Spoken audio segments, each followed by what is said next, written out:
Alors, c'est quoi les prémices? C'est quoi les prémices et comment payer ces prémices? C'est quoi les prémices? Quelle est l'importance des prémices? Comment donner ces prémices?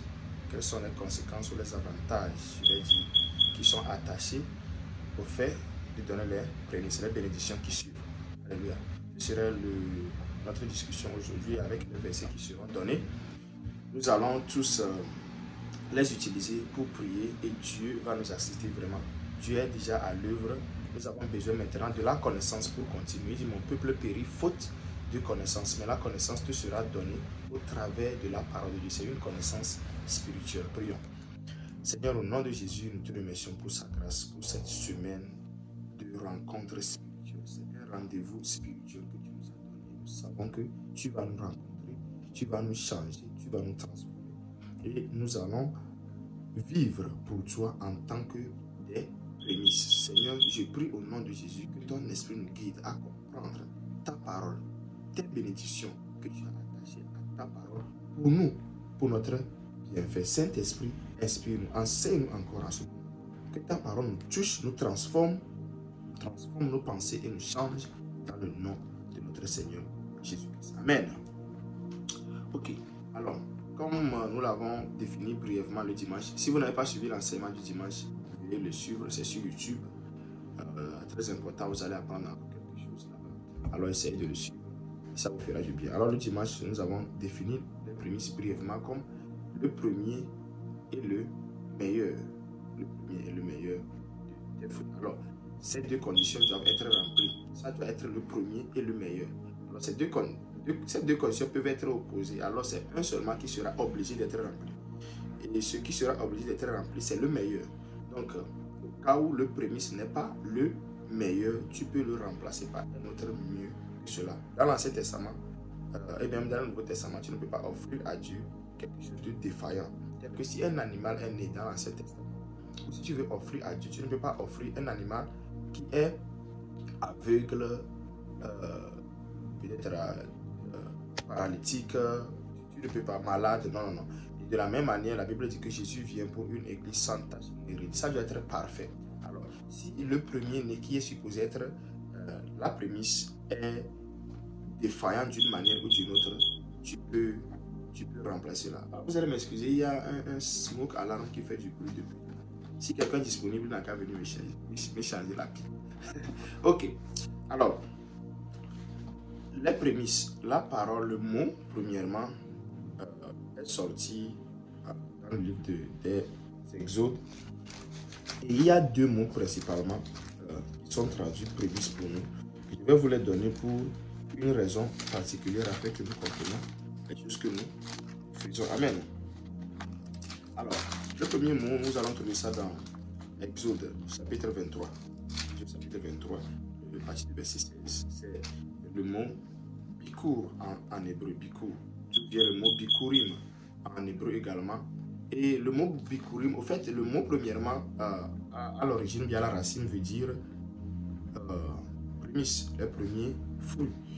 Mais ça a un sens plus général, à cause de la promesse qui est attachée. Dieu dit, si vous donnez ça, je vais bénir les fruits de vos labeurs dans le futur, tout ce que vous allez faire dans l'année, etc. Alors, le sens littéral que les Hébreux ont donné à ça, ou bien qui est dérivé de ça, c'est la promesse à venir. Le mot Bikour qui est prémisse signifie la promesse à venir. Bien que c'est le premier fruit, ça veut dire la promesse à venir. Alors, c'est basant sur ça même qu'ils donnaient leur prémisse. C'est un pas de foi, une démonstration de sa foi. Parce qu'ils savent que lorsqu'ils donnent leur prémisse, il y a une promesse qui est attachée. Alors, ce mot prémisse que tu dis, ça veut dire promesse à venir. Dieu a une promesse pour eux et ils savent que ça va s'accomplir. Alors, ils donnent la prémisse en même temps, sans penser. Vous allez trouver la même chose dans... pourquoi nous ne lisons pas? Nous allons lire. Le premier, c'était dans Exode, chapitre 23, le verset 16. Je vais vous lire. Il dit, tu observeras la fête de l'an passant, des prémices de ton travail, de ce que tu auras semé dans les champs, et la fête de la récolte à la fin de l'année, quand tu recueilleras des champs le fruit de ton travail. Alors vous allez, il les donne différentes fêtes. Ce sont des fêtes qu'il célèbre. Il dit, tu observeras la fête de la moisson, des prémices de ton travail, de ce que tu auras semé dans le champ, bien dans les champs, et la fête de la récolte. Vous voyez, et etc. à la fin de l'année. Alors, ce mot ici, prémisse, c'est ça le mot Bikour. Nous allons revoir la même chose dans Lévitique. Dans cette fois-ci, c'est un peu différent. C'est le même mot, mais c'est un peu différent. Lisons. Lévitique 23, verset 17. Alléluia. Il dit, vous apporterez de vos demeures 2 pains. Maintenant, elle est spécifique. Il n'a pas juste dit le premier fruit. Le premier fruit. Mais il a dit, vous, bien les premiers fruits, il a dit, maintenant, vous observerez, bien vous apporterez de vos demeures 2 pains pour qu'ils soient agités de côté et d'autre. Ils seront faits avec 2 dixièmes de fleurs de farine et cuits avec du levain. Ce sont les prémices à l'Éternel. C'est toujours le mot Bikour. Ce que j'aimerais que nous remarquions ici, c'est qu'il a maintenant donné une somme, une quantité à observer. Alors, quand nous donnons les prémices, nous donnons, je vais vous montrer comment donner les prémices, mais quand nous donnons les prémices, nous donnons le premier. Mais dans certaines conditions telles que, je vais vous expliquer, tu donnes une partie, tu enlèves une somme ou une partie. Ça va surtout pour les cultivateurs et oui, surtout pour les cultivateurs. Parce que tu ne vas pas donner tout le champ à Dieu comme prémisse. Tu enlèves une partie. C'est différent pour nous les salariés, etc. Alors, ça c'est le premier mot que nous avons étudié aujourd'hui. Le mot, vous n'avez pas besoin de garder ça, le mot en hébreu. C'est juste pour vous dire que ça c'est un mot qui veut dire la promesse à venir. Maintenant, le deuxième mot, nous allons trouver ça dans le reste de la Bible en fait. Dans la plupart du reste de la Bible, c'est le deuxième mot qu'ils ont utilisé, que vous allez trouver dans Deutéronome 18, Deutéronome 26, tous les livres jusqu'en Proverbe, tout ça. Vous allez retrouver ça, Néhémie, etc. Et c'est le mot Rishit, bien Rishit, peu importe comment on le prononce en hébreu. Cette fois-ci, ça se réfère en rang. Le premier en rang, ça c'est spécifique sur le premier. Alors, si tu as beaucoup de choses, il y a un qui vient en premier, c'est lui qui occupe le top, le premier rang. Et c'est ça que nous basons les prémices. Alors, si nous combinons les deux, nous venons que c'est quelque chose qui doit sortir premièrement de tes finances. Ça doit être le premier en rang et ça doit être le meilleur. Une bonne quantité que tu as décidé de donner à Dieu, si au cas où tu es peut-être cultivateur ou tu reçois peut-être tout ton salaire par an, je ne sais pas comment tu reçois. C'est ça. Mais maintenant, pour nous, qu'est-ce que nous faisons? Comment est-ce que nous donnons les prémices? Si tu es fonctionnaire, si tu es au pays, on donne le mois, le salaire du mois. Le salaire du mois. C'est ce que nous donnons, le salaire du mois. C'est ça ta prémisse. Alors, il faut s'assurer de le faire. Nous prions beaucoup. Je vais vous lire certains versets tout à l'heure. Vous allez voir pourquoi est-ce que les Juifs sont rapides à le faire. Ou bien, c'est juste ton premier salaire. Alors, si tu es ici, si tu reçois ton chèque, ça doit être le premier de l'année. Maintenant, nous avons déjà reçu le chèque, mais tu connais quand même la somme. Si tu ne connais pas, tu retournes à ta banque, tu vois la somme. C'est ça ta prémisse. Et si nous voulons plaire à Dieu, nous devons nous assurer de le faire. Si tu es marchand, si tu vends, la première des choses que tu vends doit être la prémisse. Mais maintenant, ça montre. Si le premier, bien la première vente que tu as fait dans l'année, c'est 100 francs par exemple, et le deuxième jour, tu as fait 1000 francs, ta prémisse sera les 1000 francs. Parce que ça doit être non seulement le premier, mais le meilleur. Vous voyez. Alors, tu ne peux pas venir maintenant présenter 25 francs devant Dieu pour dire que c'est seulement quelqu'un venu acheter à Chomon. Non. Bien que tu sais que dans la soirée, tu as vendu un sac de riz à 10 000 ou à 25 000. Vous voyez, ça doit être le premier et le meilleur. Et nous basons sur le meilleur. Et tout le monde, nous devons donner cela. Alors, si tu prends ton chèque, le premier chèque de l'année que tu as reçu, et Dieu sait avant de le faire parce que la terre va donner beaucoup. Pour nous ici, le premier chèque de l'année, ça renferme les holidays que nous avons travaillé. Tout ça, le chèque est gros. Quand tu vois ça, ton cœur commence à sauter. Tu dois donner ça. Nous devons le donner si nous voulons plaire à Dieu. Regardez ce que Salomon a dit dans Proverbe chapitre 3. Le verset 29. Pour ceux qui sont confus, on a dit que tu dois donner les prémices de tes fruits, de tes grains, etc. Il dit que je n'ai pas de fruits, je n'ai pas de grains. Salomon nous a expliqué cela dans Proverbes chapitre 3, le verset 9. Il dit, tu vas honorer. Alors, c'est en honneur de l'Éternel. Si tu dis que Seigneur, je t'honore, tu l'honores de la bouche. Il faut l'honorer avec les fruits de tes lèvres. C'est ça qui vient du cœur. Jésus dit, là où ton trésor est, c'est là aussi sera ton cœur. Si ton trésor est en banque et que tu viens dire, Seigneur, je t'aime, c'est un mensonge. Fais sortir le trésor. Salomon dit, tu honoreras l'Éternel, ton Dieu, avec tes biens et les prémices de tous tes revenus. Alors, si tu as différents emplois, différents travails, il dit c'est les prémices de tous tes revenus que tu dois donner. C'est comme cela que tu honores l'Éternel. C'est pour cela qu'il est le roi le plus riche. Son père faisait, c'est son père l'a enseigné. Quand vous lisez Proverbes, vous allez remarquer qu'il a dit, j'étais l'enfant de mon père. C'est David qui lui a montré comment faire ces choses-là. Et Salomon est allé sauvagement, il l'a fait et Dieu l'a béni. Il sait comment faire des dons, des dîmes, des prémices. Salomon, c'est quelqu'un de très intelligent. Il faut le ressembler dans ce sens-là. Alléluia. Tu dois honorer l'Éternel avec tous tes biens et les prémices de tous tes revenus. Alors, si tu reçois de l'argent au travail, tu as d'autres business, etc. Tout ça là, ça doit sortir à cause de la promesse à venir. Vous vous rappelez, la promesse à venir, la promesse qui est à venir. Maintenant, si Dieu te demande de donner une prémisse, c'est parce qu'il a quelque chose de plus grand. Je vais vous montrer cela. Mais avant cela, j'aimerais juste nous lire comment est-ce que les gens sont décidés de donner leurs prémices. La sœur Esther nous a béni avec ça hier. Je vais lire dans Néhémie chapitre 10, à partir du verset 35. Est-ce que nous avons lu le Deutéronome? On n'a pas lu le Deutéronome. Lisons le Deutéronome d'abord. Deutéronome 26, verset 1. Alors, il y a de très bonnes paroles ici que nous devons lire. Deutéronome 26, à partir du premier verset. Il dit, lorsque tu seras entré dans le pays que l'Éternel, ton Dieu, te donne pour héritage, lorsque tu le posséderas et il sera établi, tu prendras les prémices de tous les fruits que tu retireras du sol dans le pays que l'Éternel ton Dieu te donne. Tu les mettras dans une corbeille et tu iras au lieu que choisira l'Éternel ton Dieu pour y faire résider son nom. Alors ça c'est très important. Tu ne donnes pas des prémices n'importe comment. Tu appartiens à un ministère, tu pries quelque part, tu dois amener tes prémices. Nous sommes en train de te donner la parole, de t'enseigner et tu es dans le ministère, tu dois donner tes prémices au ministère. Les dîmes, les prémices, les gens donnent ça n'importe comment, ils n'ont pas de bénédiction. Il dit quelqu'un est malade, je vais donner ma dîme. La dîme, ce n'est pas pour le malade. Il a dit les pauvres, vous avez toujours avec vous, mais moi, vous n'avez pas. Il y a une portion qui est dédiée aux pauvres, aux veuves, aux orphelins, à tout ça. Ça doit faire partie de ta propre épargne. Les dîmes, les prémices, ce n'est pas pour ça, ça c'est pour Dieu. Il dit tu dois amener ça au lieu où le Seigneur ton Dieu aura choisi pour que son nom réside. C'est dans son église, là où tu fréquentes, là où tu es nourri. Alléluia.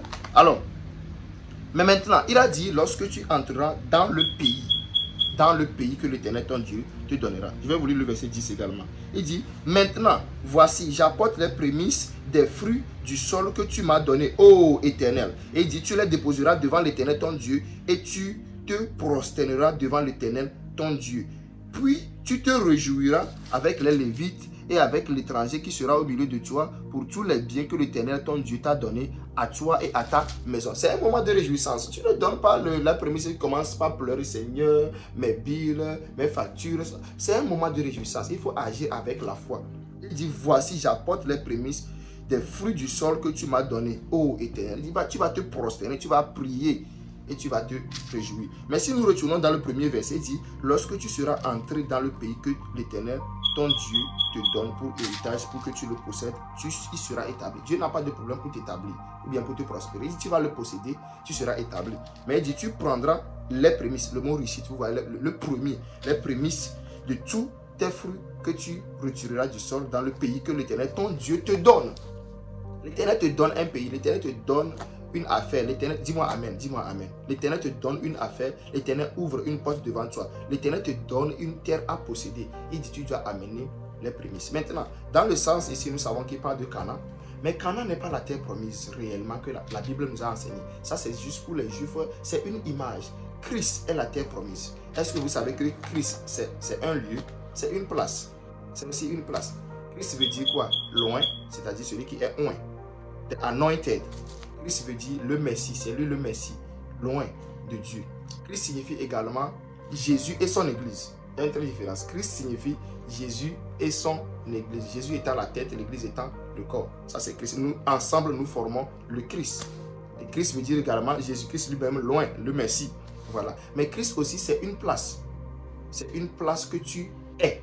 C'est ton pays. Christ, c'est ton pays. Dit Abraham attendait une cité dont le fondateur et le constructeur est Dieu. C'est quoi la cité? C'est la Jérusalem à venir. Mais c'est Christ d'abord, parce que si tu n'es pas en Christ, tu ne peux pas aller dans la nouvelle Jérusalem. Ouais. Alors, Christ, c'est une place que tu es. C'est pour cela qu'il a dit, si quelqu'un est en Christ, il est devenu une nouvelle créature. C'est comme dit, si quelqu'un est en Amérique, si quelqu'un est en Europe, si quelqu'un est en Christ, alors la terre promise, c'est Christ. Nous sommes y arrivés. Il a dit maintenant, lorsque tu seras dans la terre promise, que Dieu t'a donné, tu vas posséder cette terre, les bénédictions qui sont déjà sur toi, tu vas apporter quoi? Tes prémices. Alléluia. Alors, faites-vous la faveur de ne pas écouter tous ces enseignements qui se déroulent sur l'internet. Vous allez détruire votre foi. Ne donnez pas la dîme, ne donnez pas les prémices, etc. Si tu vas là-bas, c'est ton problème. La Bible dit que c'est pour cela qu'il y a plusieurs parmi vous qui sont faibles, malades, et plusieurs sont morts, parce qu'ils ne discernent pas le corps de Christ. Alléluia. Voilà. Alors quand tu es déjà sur la terre, et Dieu te donne encore d'autres terres en possession, donne ta prémisse. Néhémie chapitre 10. Néhémie chapitre 10, verset 35. Il dit, nous résolûmes d'apporter chaque année à la maison de l'Éternel les prémices de notre sol et les prémices de tous les fruits, de tous les arbres, d'amener à la maison de notre Dieu aux sacrificateurs qui font le service dans la maison de notre Dieu.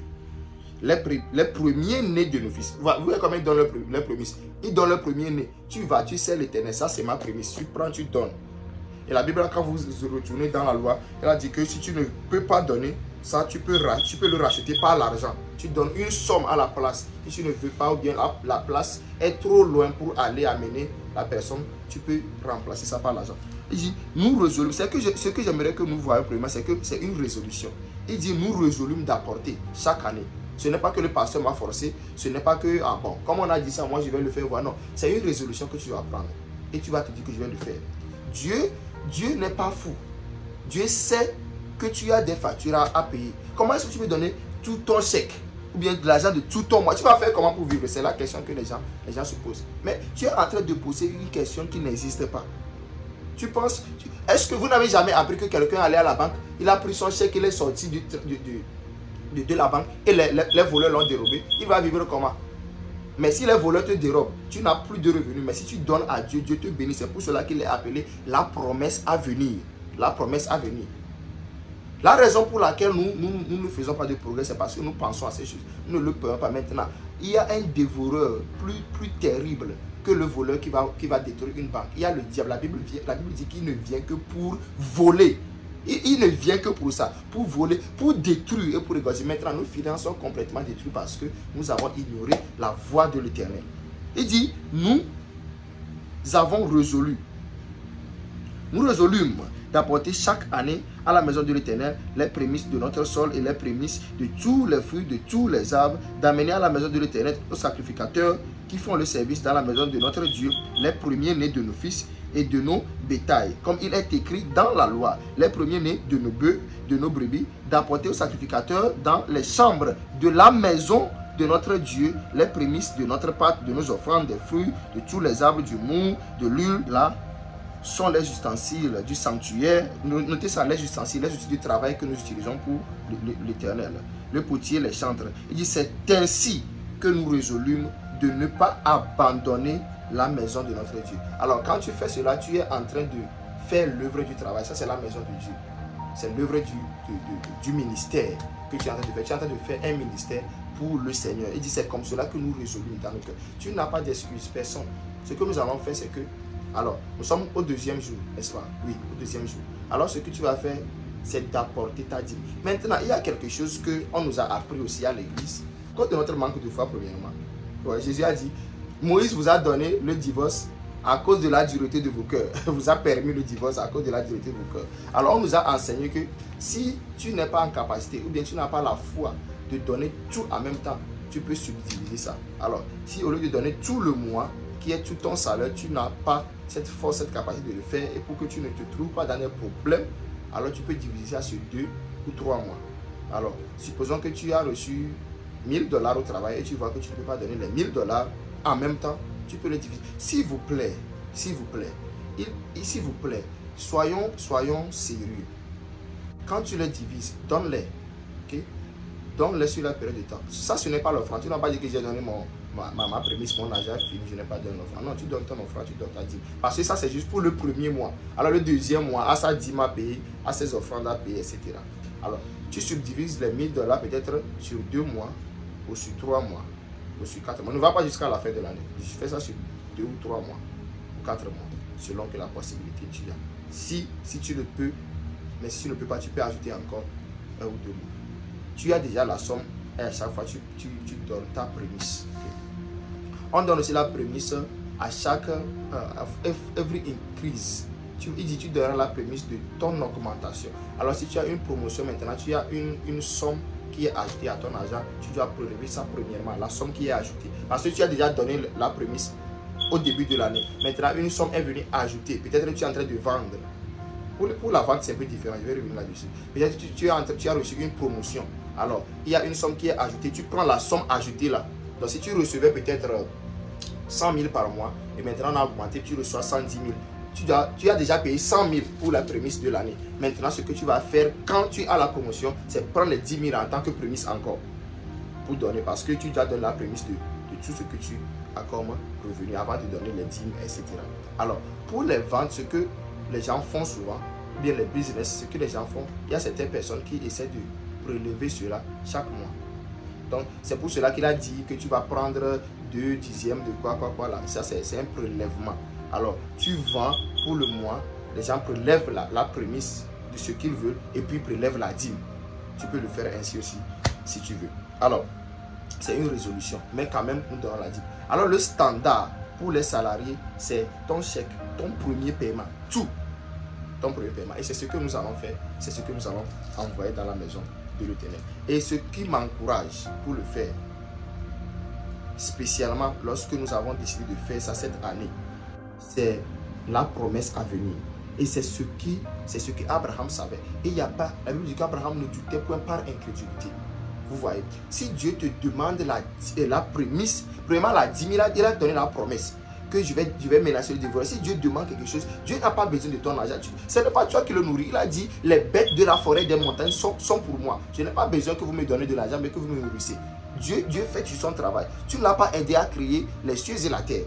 Tu ne vas pas l'aider à construire son église. Mais c'est une opportunité qu'il nous donne pour être des participants. Il a dit, nous sommes maintenant des participants de la vie éternelle. Alors, tous ceux qui se donnent de la vie éternelle, il ne veut pas que tu sois dehors sans bénédiction. Il veut que tu sois, si tu participes. Si tu ne le fais pas maintenant, tu vois les conséquences. Alors, quand Dieu te demande de donner quelque chose, il a quelque chose de plus grand pour toi.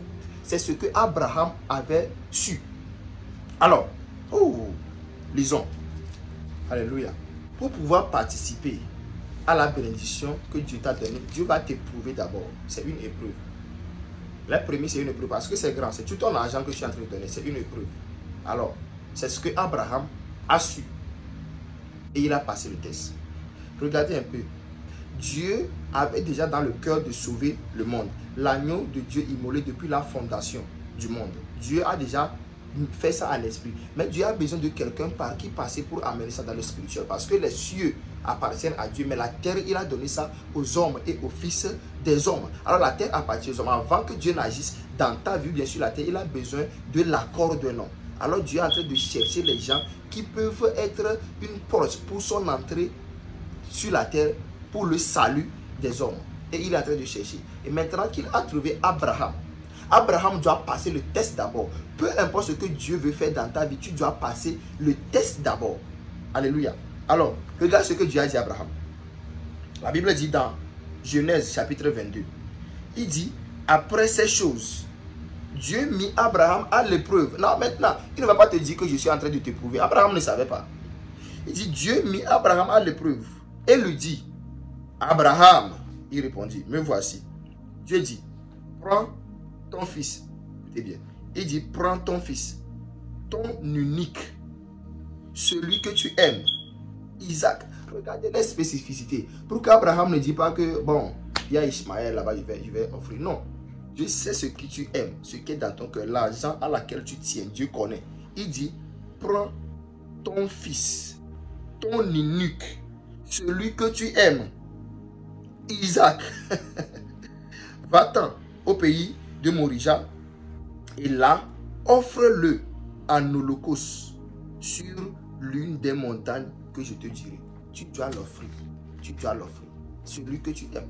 La somme à laquelle tu tiens. Parfois, on se bat avec cela. Tu te bats, tu te bats. C'est ce qui m'encourage. Parce que tout le monde se bat. Nous tous, il y a cette résistance-là. Oh Seigneur, comment.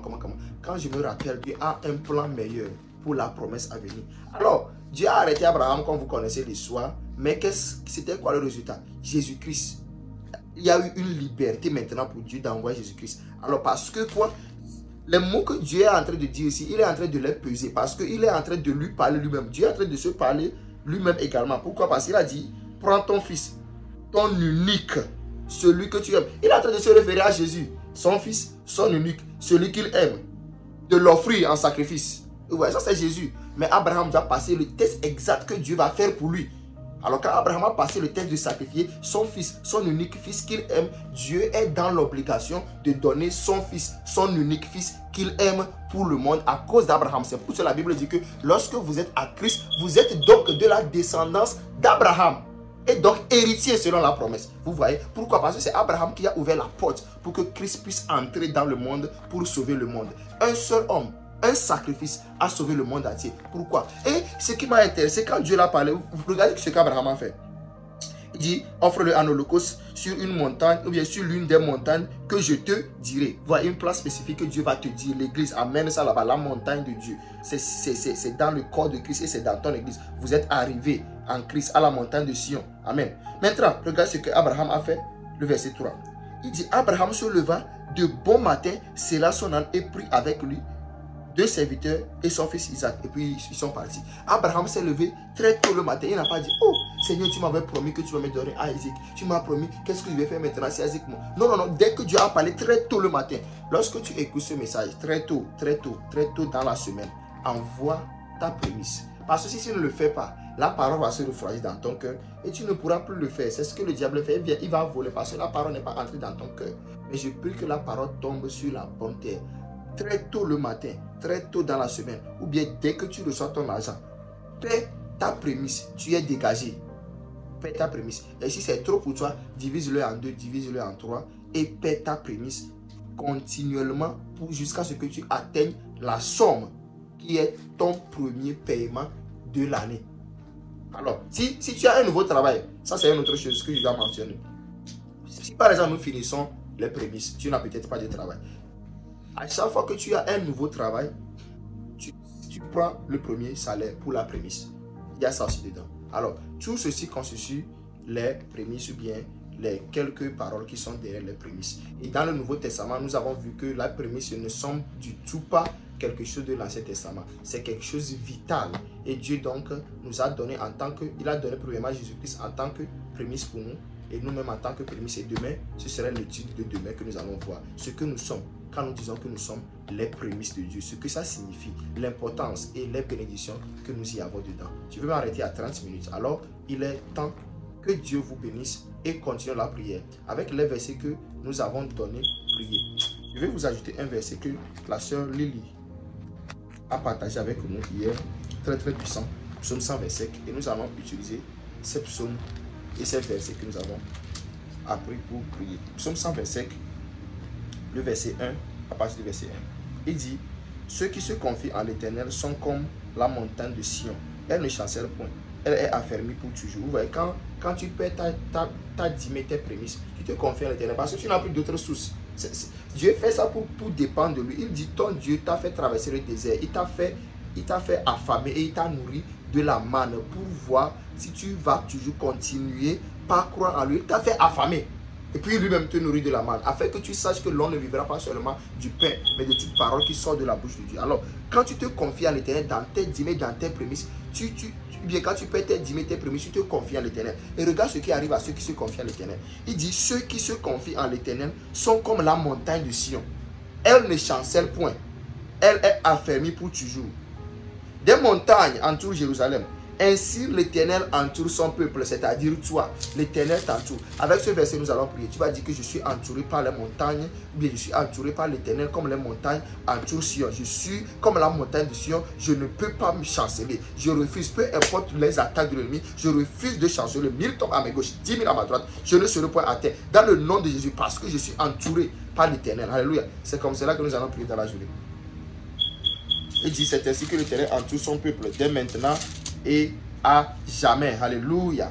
Verset 3. Il dit, car le sceptre de la méchanceté ne restera pas sur le lot des justes, afin que les justes ne tendent pas la main vers l'iniquité. Pourquoi est-ce que les justes tombent parfois? Pourquoi est-ce que les justes pêchent parfois? Parce que le sceptre de la méchanceté est sur eux.